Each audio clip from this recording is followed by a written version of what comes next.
reset more với đây giờ reset với chân chân trật vía nhưng được trật vía thế trật cứ bạc công tạ về ini reset với master thế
tao cho anh strike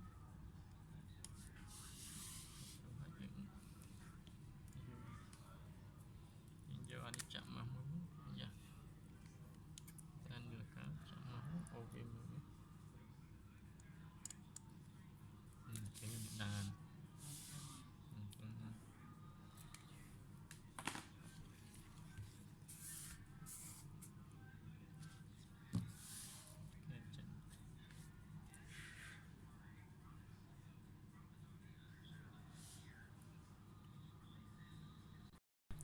đàn lấy gì đi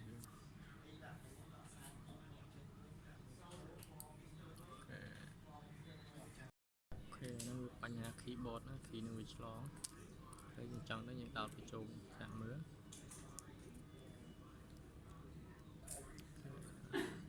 bật về đấy ok đây những ba đoàn ok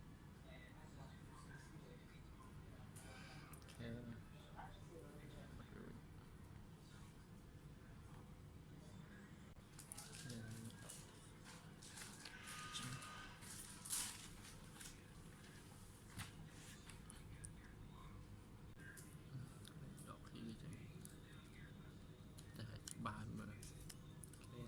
lấy dùng bạch khi